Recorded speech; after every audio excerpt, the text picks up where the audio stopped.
Hello, and welcome back to my Slow English podcast. Today, I have a special guest, Olivia. Hi. Olivia or Yuhan, Yep. but Olivia learned English in just 3 years. 3 years ago, she didn't speak any English at all. So today, we're going to have an interview to talk about how she did it, what her struggles were, and why she learned English. I think that my audience would love to know if you have any tips, anything that got you through the hardest part of starting to speak English, which is speaking. Any tips on memorizing vocabulary, on starting to speak, on starting to build and structure sentences. Is there anything you could tell them Definitely. I have so many things to talk because I also teach Chinese, so I know how the process goes for like teaching, for learning language. So basically, the very useful tip I tell you before is like you put a sticker on the things for remember the memorizing the words. Yeah, for example, this is a cup, so you put the sticker on it says cup. So every time you saw it, you know it's a cup.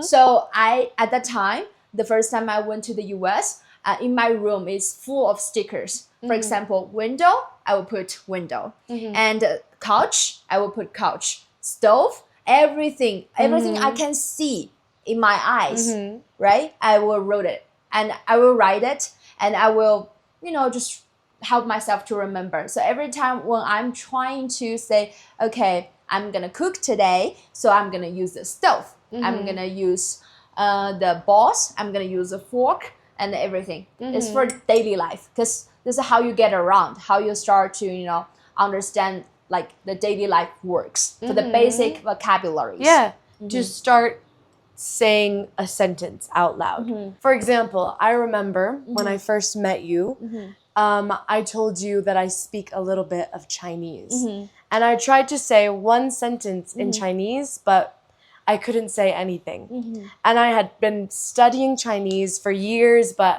I still couldn't think of one thing to say because I didn't know how to say window or table or cup or anything basic that was around me. Exactly. So I immediately just couldn't think of anything to say. Right. But by doing that, I put 窗户. Yeah, 窗户, yeah. Yeah, I put stickers all over my room. I'll show you guys like a video of all my room with stickers.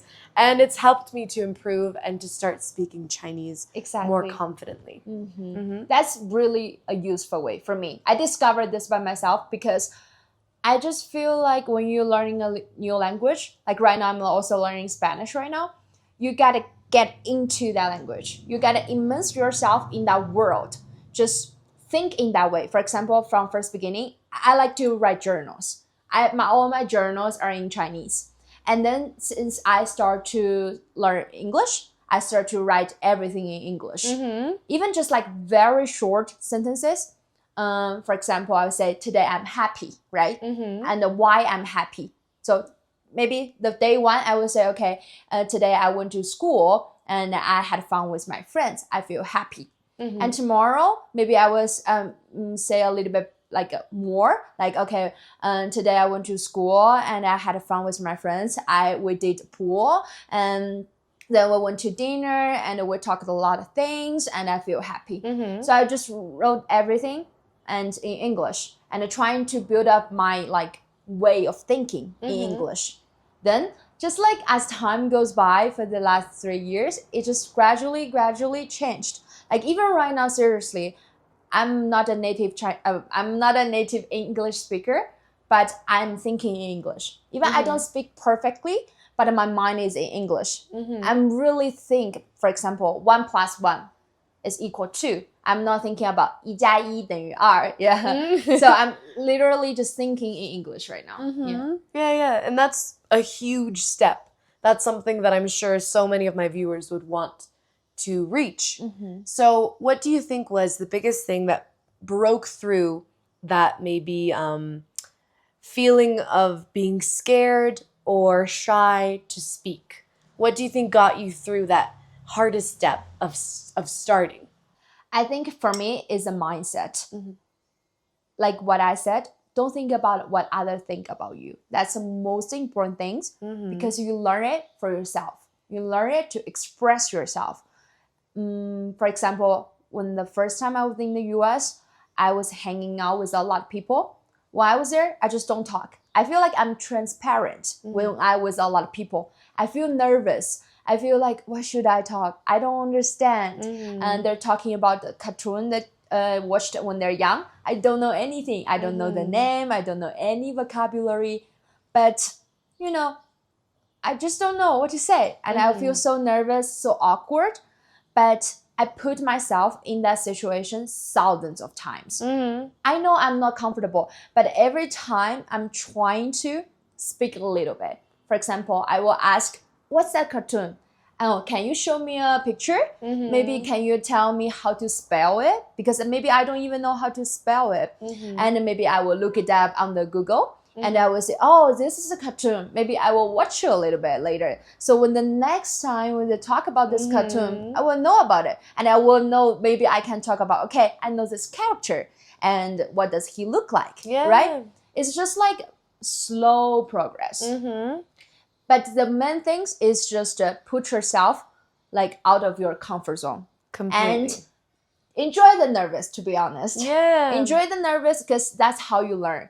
And when you're like nervous, when you feel like, okay, something like emergency, you just feel like nervous, at the time, then you will remember better, to be honest. Exactly. Completely, yeah. I was thinking of like when I go to dance class, for example, sometimes the dance is so difficult and I see everyone around me, they can just understand it immediately and remember every step. And I'm just taking a lot longer than them. And it makes me feel really embarrassed and nervous. But then I learn from that too. I go home and maybe I practice that same routine so that the next class, I'm better at it. Exactly. Because you don't know, like maybe those dancers already learned that dance before. And that's why they're doing it so much better than me. So you just can't compare your progress. You can't compare where you are because you don't really know about anyone else but yourself. Like you told me yesterday, you can only compete with yourself. Yeah, exactly. Yeah, because what I think about is you really don't know the people, where they're from, where they start, when they start. The only thing you can see just yourself. You can see a person right now is perfect speaking English, but you really don't know how much effort she put in the back, right? Yeah. But you know how much effort you put for yourself. So as long as you're a little bit better than yesterday, you're doing good, Exactly. And also, there's like, people are scared they're going to be judged by others, right? That's a big thing. But that's another thing that I think you just have to get past. You have to realize it's not about you, it's about them. And if they're judging you, that's because they maybe feel insecure about themselves. They don't have the courage that you have of making mistakes and failing. Exactly. I feel like, for example, I'm talking to you right now. I'm not speaking perfect English, but I will never think about you're judging me because you're my friend. And also you wanted me to improve my language, right? So I think if the person, for example, you are judging me right now, I don't think it will become friends anymore, Yeah, that means this person doesn't waste your time, You should find someone that will love to speak with you. You should find someone that will never judge you. No matter it's for language or for anything else, it's the same. Because you have to find the people that you feel comfortable with. If they're judging you, that means they're not a good person. Yeah, that's very true. And that's a perfect segue into my English community. That's where you can that's where you can speak without feeling judged, without feeling the pressure to speak with someone who is maybe criticizing you or judging you. In the community, it's a free space to talk whenever you feel like talking and to talk with teachers from all around the world and have conversations like these naturally to boost your confidence in English. Yeah, you can find the link in the description if you're interested. Are there any other English learning tips just to get you speaking, get you out of that bubble? I think what I did the most is shadowing. And I told you I really like a girl, like her name is Eileen Gu. She gave me so many inspirations. She's like a competitor for like Olympics, and she's also going for Stanford for like her university, and also she's the model. She's doing a lot of things. And at the time, I was shadowing her reels on Instagram. Like every day, just one reel, I will like repeat it. I don't know, 100 times, 200 times. I'm just repeat what she says, just do the shadowing. And also her mindset actually will go into mine as well. It's very interesting.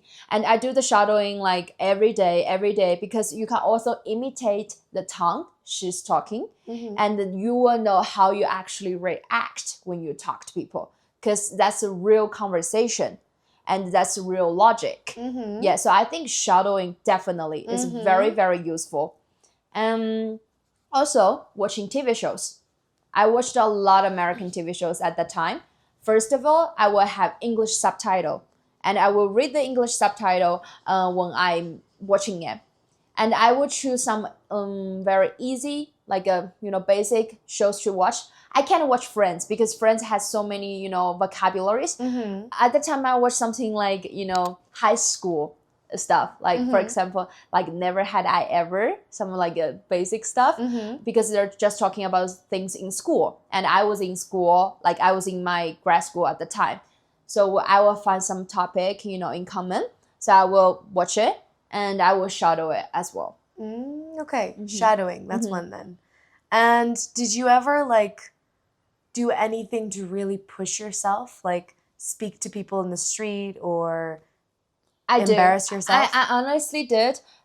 First of all, I did, I download some like apps for have international friend, because before I don't have any international friend, and living in China is hard to find the foreigners. Even I was living in Shanghai, it does have some, but not too much. So I was go on this apps called like Hello Talk and some like other apps. And I found people from all over the world that wanted to practice, like same thing as your community right now. So like I'm just there talking with people, because people are all willing to learn. So we're practicing together, and they want to learn Chinese and I want to learn English. So I met this guy. Actually, right now we're best friends right now from the app, and we're exchange language. And he was learning Chinese, I was learning English at the time. And he actually inspired me to become a Chinese teacher, and also inspired me to speak better like English. And right now,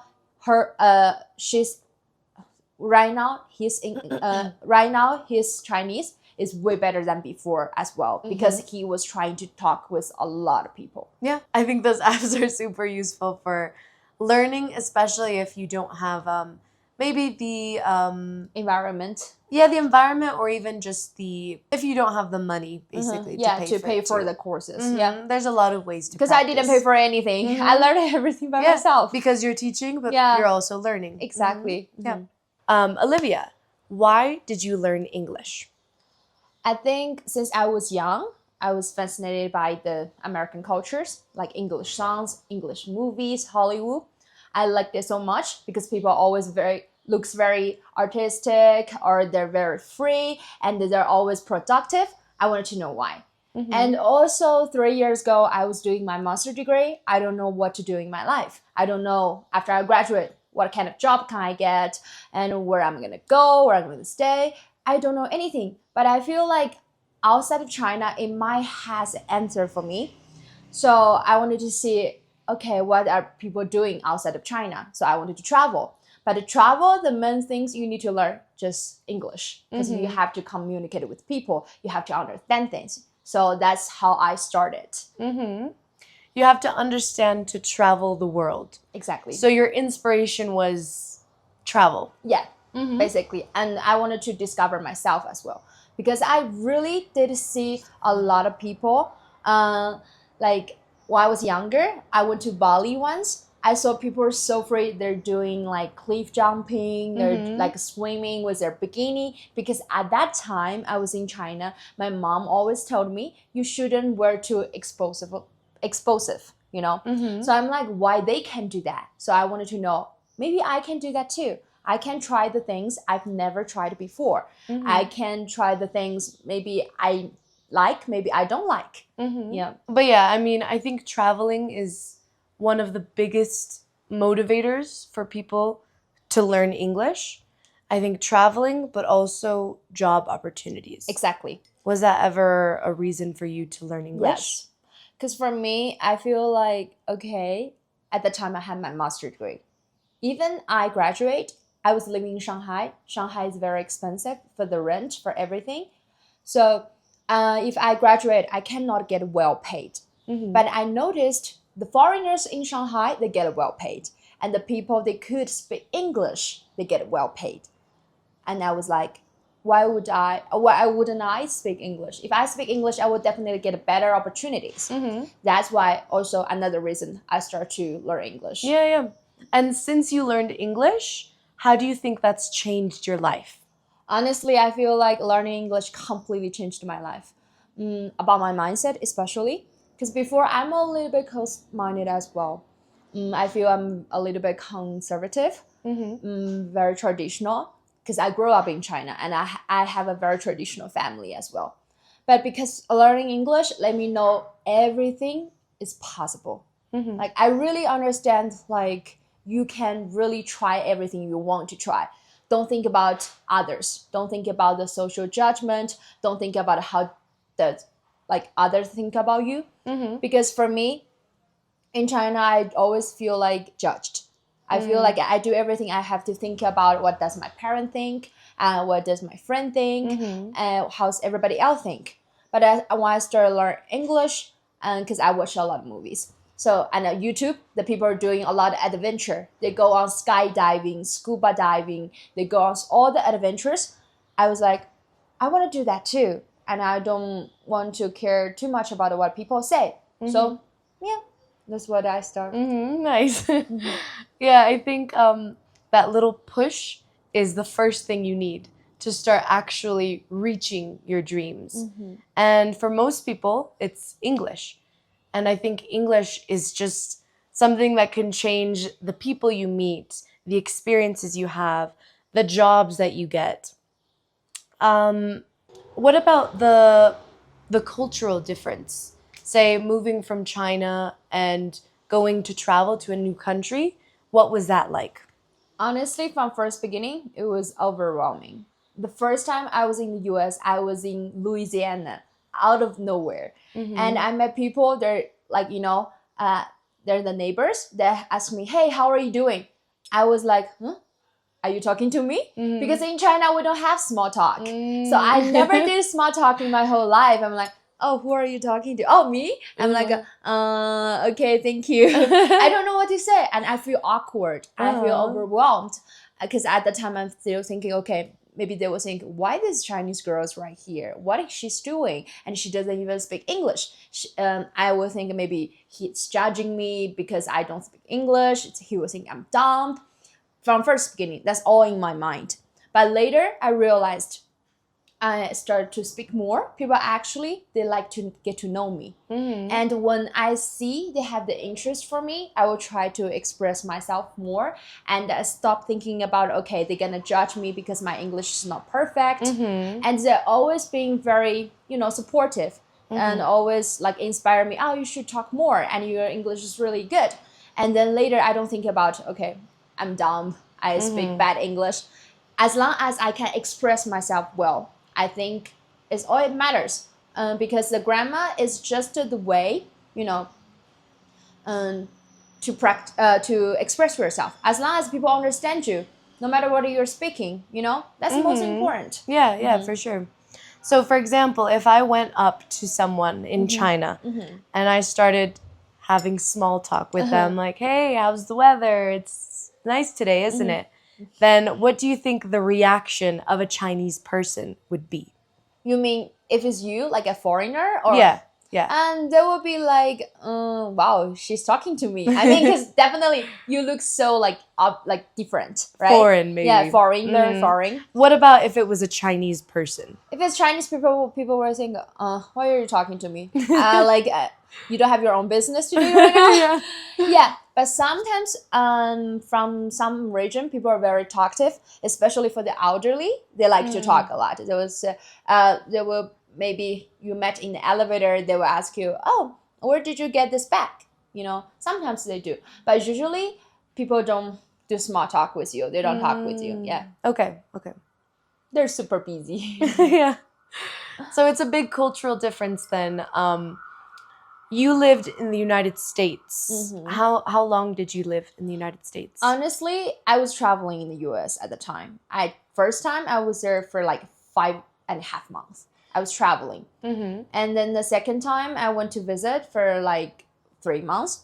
And the third time I actually worked there. I was doing the working holiday because at the time I really want to get an opportunity to like, work abroad to practice more my English and also get better paid. So I worked there. So in total, probably like a 1 year and a little bit more. Okay. And what was your first initial reaction moving from China to the United States? I was very excited though. I was very excited because I still remember the first day, like the plan. I'm like arriving in Baton Rouge. I was in Louisiana, seriously out of nowhere. But I just feel like, oh my God, the air is so fresh because there's no factory, So I feel the air is so fresh, and also I feel like I don't know. I feel so free because we do have a lot of restrictions back to China. Even like we're still very free, but just like for example, I cannot use Google. I cannot use like Instagram in China, but here I can just use everything I wanted to use. So I feel like, and you can say whatever you want to say, and people will accept who you are. So there was no big culture shock in a negative way?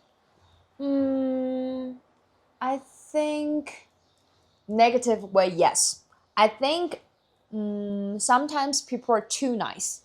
Because for Chinese, we're very direct. If I like you, I will tell you I like you. If I don't like you, I'm just going to be polite. But I'm not going to say, it was so nice to meet you and I had such a great time with you. I'm going to see you again. If I don't feel that way, I will never say that in Chinese. But I noticed that when I was in the US, I thought we're friends. We had a great time together. I said, it was so nice to meet you. We're going to see each other again. And then you realize, oh, maybe for them, they don't think the same. But at the time, they will be like, oh, I was so happy to meet you. It was so nice to meet you. And actually, they don't mean it. But I understand because people want to be positive all the time. They want to be nice. They want to be always being, encouraging. But maybe they just think I'm boring at the time because I don't speak that much English. And like, why do they want to know me, But it's just that sometimes I can't know if people really mean what they say. Okay, more in the United States. Yeah, then. more in the United States. Okay. Yeah, that's something I noticed when I visited China. When I would approach people and they wouldn't be very enthusiastic with me. And I was very enthusiastic with them, but it wasn't something that they gave back to me. And it was strange because I thought maybe they really don't like me because if someone in the United States or Mexico behaves that way with you, it's because they really don't like you. If they're just completely reactionless and with no enthusiasm at all, then you think that they hate you. They probably do. So for me, that was a big maybe culture shock when I visited China because they're very like, oh, but it makes it more special when they do react and when they are enthusiastic because it's like, oh, I guess you truly do like me. Yeah, because I think when Chinese people says like, they're very welcoming, they show their like your passion to you, that means they really like you. Yeah. Because usually Chinese people are very calm. Like we're very calm. We like to observe that situation first. Yeah, they're very we're not observant. Just like bumping to you and say a lot of things. We like to watch, observe, and to see, okay, how's the situation right now, and how should I react? Yeah. And we're more into like our own business, like what I said, like we don't do small talk. So we'll be like, okay, you do your own business, I do mine. Yeah. But of course, we'll be very like curious about foreigners. So a lot of people, when you're in Shanghai, I think you definitely experience people wanted to take picture for you, wanted to talk with you. Some kids might come to you practice their English. Yeah. In Asia, a lot too, in general. And so, what part of learning English do you think changed your life the most? I think it's. I think for me, it's definitely learning English. Let me find out what's my dream for. For me right now, I'm doing my jewelry design and also collecting all the jewelries from over the world. Yes. So because I discovered when I was traveling, when I was talking to people from over the world, because I love the cultural things. I love the natures because I've been so many different places. I was in Maldives, Costa Rica, Korea. I've been so many different places because I could speak English. I could communicate with people. I was talking to so many people. For me, talking to them is like you're objecting yourself. I was like observing myself. What do I really like? What's my passion for? What I want to do in my life? And after this 2.5 years traveling, solo traveling by myself, I discovered I like fashion. Since I was young, I like fashion. So why don't I just start something with fashion? And because I noticed along the way, I'm always making necklaces. I'm also collecting all the beautiful jewelries. So that's why right now I start everything and I put a lot of meaning on it. For example, some of my pieces, like for example this one, like the diamond one, because when I was younger, I liked the song from Rihanna, "Shine Like a Diamond." So that's why I made this one. It's so beautiful. Can you see it? Yeah. Yeah? Yeah. I just want to make a close up while you talk about it. Yeah. know? Yeah, so I actually gave this one to my friend as a gift.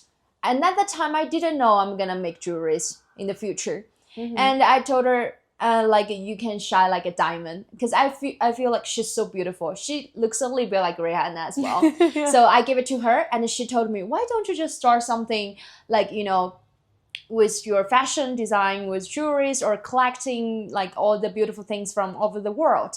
I'm like, yeah, why not? So that's why right now I'm settling down in Mexico City and I'm trying to build up like everything, like for my jewelries and also beautiful things I collect from all over the world. Contain all the cultural things. For example, for the Chinese things, like Chinese design, we have some, dragons, like cloud. We believe in some energy and elements. So I just wanted to let people to know different cultures and in my way, like from my perspective. So I want to bring it back to them. Bring the meaning, bring the energy. And each one has a story behind it Exactly. too. A story of your traveling, of your journey, of your English language journey Exactly. too. Like right now, I have this flower. Actually, I don't know the English name though. In Spanish, you know it? Hippocampus. Hippocampus. No, that's part of the brain. No, hippocampus. What's it called? It's called. Guys, I just did an unboxing video on my TikTok, but I wanted to come on here and thank you again and show you what we have. I made a video thanking you guys for 1 million subscribers already. We did the community giveaway, and I'm really excited for the 10 winners to join the community. I'm excited to meet you guys. And I'll be sending you an email if you were one of the lucky winners. And if you didn't win this time, then don't worry. I'll be doing another giveaway, hopefully soon, for more English classes so that everybody gets the chance to learn. Unfortunately, I can't open all the free spots, but I'm working on a system that can make it possible. I'll be hanging this up right there, so you'll be seeing it in my next video. And thank you guys for being here. Thank you guys for learning English, for staying motivated, for being a part of this English community that we have here, a lovely, lovely English community where we support each other, where we motivate each other, and where we never stop learning. That's the goal. Thank you guys. Back to the video. To wrap up the video, what do you think are your learning English goals now? Now that you're at this level, now that you can have a conversation naturally with me, what's your next step? For me right now, yeah, I'm comfortable speaking English right now. But I feel like there's still certain words, I cannot express myself perfectly. I wanted to know how to become more native. So I would definitely still do shadowing when I'm, watching like videos on YouTube. I do love shadowing because it's really like a real reaction you learn from people, right? And also I wanted to become more professional in my field, like a fashion field, or because I don't know any vocabularies about like jewelries before. So right now I'm gonna learn, like, get into it to learn more things about my field. Yeah, I think this is mainly my like English learning goals for right now. And I feel like learning a language is a lifelong journey. You gotta keep learning no matter how good you can speak, because there's always something out there you don't know and you want to know. Yeah. So for me, I would love to always keep learning. Perfect. Never stop learning. That's what I always say. Yay. All right. Well, thank you guys for joining us. Thank you, Olivia, for being on the podcast with me. And let me know in the comments if you guys want to see more interviews with Olivia. She has a lot to show you, a lot to tell us. So, yeah, be sure to like and subscribe, and I'll see you guys next time. Subscribe and like me. Oh, and I'll leave Olivia's Instagram in the description if you want to go check out her jewelry.